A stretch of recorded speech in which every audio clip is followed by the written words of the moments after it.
امام الانبیاء محبوب کبریا حضرت محمد مصطفیٰ صلی اللہ تعالی علیہ وسلم نے خانہ کعبہ کے قریب کھڑے ہو کر بیت اللہ کا غلاف ہاتھ میں پکڑ کر فرمایا، او کعبہ، میں جانتا ہوں تو اللہ کا گھر ہے، تو اللہ کا حرم ہے، تو بیت اللہ خانہ کعبہ ہے، سارے انبیاء علیہ السلام تیرا طواف کرتے رہے، میں بھی تیرا طواف کرتا ہوں، قیامت تک کے آنے والے لوگ تیرا طواف کرتے رہیں گے، پر اے بیت اللہ، اے خانہ کعبہ، اے اللہ کے گھر، اگر تجھے کوئی 100 مرتبہ توڑے اور 100 مرتبہ تجھے بنائے، مجھے اتنا دکھ نہیں ہوتا جتنا ایک آدمی کو بے عزت کرنے سے، ایک مسلمان کی آبروریزی سے مجھے دکھ ہوتا ہے۔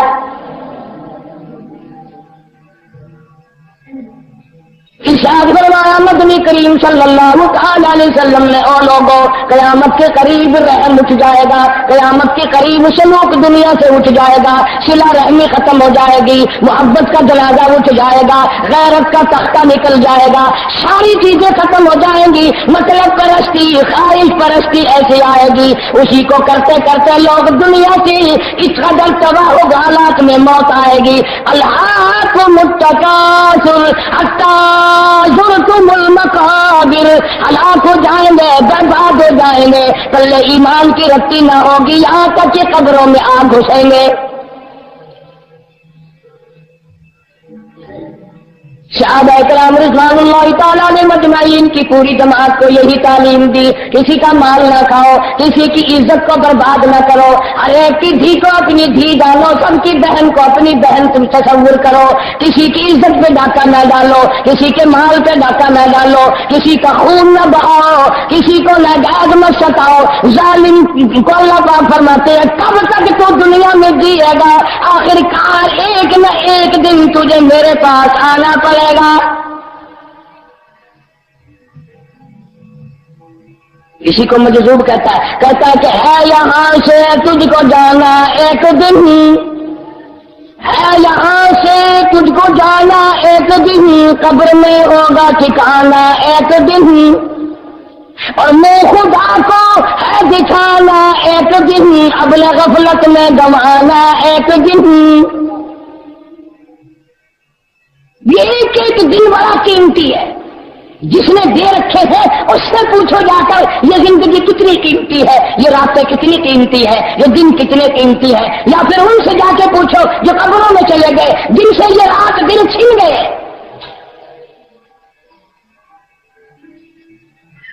افسر سمجھتا ہے میں نے بڑی کمائی کر لی، قیامت تک میری نسلوں کے کام آئے گی، اور اسے یہ معلوم نہیں کہ ساری کمائی میں سے تجھے ایک لقمہ بھی نصیب نہیں ہونا۔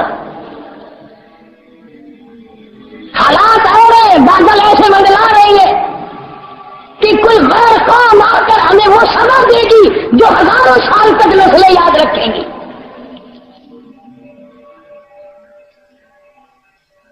امن ختم کر دیا، عافیت ختم کر دی، سلامتی مٹا دی، اللہ کا نام لینے کی توفیق نہیں رہی۔ صحابہ کرام رضوان اللہ تعالیٰ علیہ مجمعین پر ایسا اللہ نے کرم فرمایا تھا کہ محمد عربی صلی اللہ علیہ وسلم سے ایسا عشق، ایسی محبت، ایسا تعلق، ایسا یارانہ لگایا تھا، قبروں میں چلے گئے مگر اس یاری میں فرق نہیں آیا۔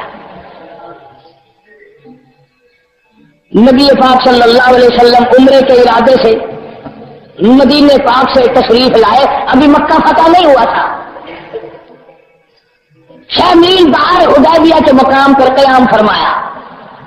مکے والوں نے منع کر دیا ہم عمرہ نہیں کرنے دیں گے، مکے میں داخلے کی اجازت نہیں، اللہ کے گھر کے طواف کی اجازت نہیں ہے۔ ابو جندب رضی اللہ تعالیٰ عنہ صحابیت کافی پہلے مسلمان بنا ہوا ہے، مکے میں اکیلا مار کھا رہا ہے، سارا مکہ مارنے والا ابو جندب اکیلا مار کھانے والا۔ ایمان کی بات ہے، یقین کی بات ہے، ہمارا مال پہ یقین ہے، ہمارا کرسیوں پہ یقین ہے، ہمارا عہدوں پہ یقین ہے، ان کے پیچھے مر رہے ہیں۔ صحابہ کا قرآن پہ ایمان تھا، محمد عربی صلی اللہ علیہ وسلم کی زبان پہ ایمان اور یقین تھا۔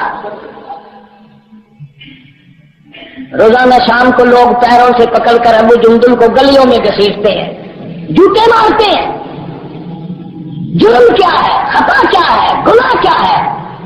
کیوں کہتا اشہد ان لا الہ الا اللہ واشہد ان محمد رسول اللہ، اللہ کے سوا معبود کوئی نہیں، مشکل کشا کوئی نہیں، حاجت روا کوئی نہیں، بگڑی بنانے والا کوئی نہیں، اجڑوں کو بسانے والا کوئی نہیں، بسے ہوئے کو اجاڑنے والا کوئی نہیں۔ ابو جندل مار کھاتا ہے، پتا چلا کہ محمد عربی صلی اللہ تعالی علیہ وسلم یہاں حدیبیہ کے مقام پہ ٹھہرے ہوئے ہیں، صحابہ کرام کا لشکر بھی موجود ہے، پیروں میں زنجیریں بندھی ہوئی ہے، ہاتھ پیروں میں رسیاں بندھی ہوئی ہے، پہاڑوں پہ گرتا پڑتا بڑی مشکلات سے، بڑی تکلیفوں سے دل میں ارادہ لیے ہوئے میں بھی صحابہ کرام میں جا ملوں گا، میں بھی ان کے ساتھ مل کر نمازیں پڑھوں گا، میں بھی عبادت کروں گا، میں بھی مدنی کریم صلی اللہ تعالی علیہ وسلم کا ہر وقت دیدار کیا کروں گا، جن کی وجہ سے مار کھا رہا ہوں ان کی زیارت کیا کروں گا، جن کی وجہ سے مجھ پہ مار پڑ رہی ہے ان کے دیدار کی لذت سے مالا مال ہوا کروں گا۔ دل میں بڑے جذبات ہیں، محبت ہے، عشق ہے۔ آج فنکار ہے ہم لوگ، ہم نے عاشق کوئی نہیں۔ اگر نبی کا عاشق ہوتا ہم نے کوئی تو یہ حال بنتا، یہ چوری، یہ ڈاکے، یہ بدماشی، یہ قتل و غارت، یہ رشوت، تمام کے تمام لوگوں نے روئے زمین پر فساد مچا رکھا ہے۔ یہ عاشقوں کا کام نہیں، یہ تو ظالموں کا کام ہے۔ ادھر اللہ ہدایت کرے، مولوی نے اتنی بڑی اجازت دی ہے، کہتا 100 قتل کرو، سارا دن رشوت کے ٹھیلے بٹورو، لوگوں کا لہو پیو، پر مرتے وقت میرے سے ختم کروا لو، انشاءاللہ میں اس مردے کو جو جہنم کو سر پہ لیے بیٹھا ہے میں اس کو پکڑ کر کھینچ کر دوزخ میں پھینک کے آؤں گا۔ کون کر سکتا ہے وہاں؟ اللہ کا قرآن سچا یا ملا سچا؟ فرمایا فَمَن يَعْمَلْ مِثْقَالَ ذَرَّةٍ خَيْرًا يَرَهُ۔ اللہ کہتا ہے جس نے ذرہ برابر نیکی کی ہوگی وہ بھی سامنے لاؤں گا، وَمَن يَعْمَلْ مِثْقَالَ ذَرَّةٍ شَرًّا يَرَهُ۔ جس نے ذرہ برابر بھی برائی کی ہوگی کوئی اس کو مٹانے والا نہیں، میں سامنے لا کر رکھ دوں گا۔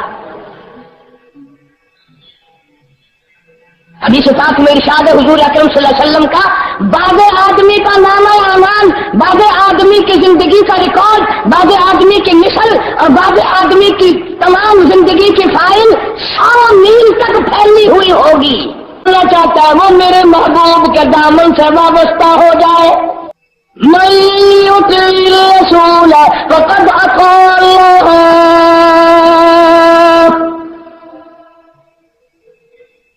جس نے میرے محبوب صلی اللہ علیہ وسلم کی اطاعت کر دی، اللہ فرماتے میں خدا کی اطاعت ہو گئی۔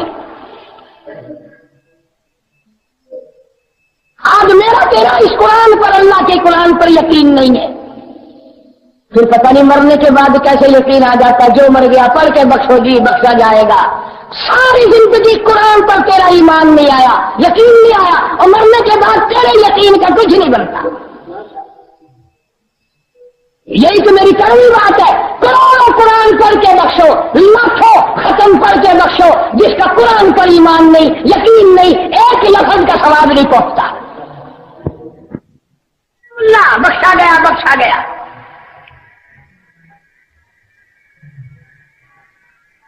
بخشنا اس نے اپنے ہاتھ میں رکھا ہے، کسی کے ہاتھ میں تھوڑی دیا ہے۔ فرمایا اذا قضى امرا فانما يقول له كن فيكون، سارا نظام میرا ہے، میں ہی اس کو چلاتا ہوں۔ تم کتنے دنوں کے لیے بدماشیاں پھیلا رہے ہو، کتنے دنوں کے لیے میری زمین پہ فساد پھیلا رہے ہو؟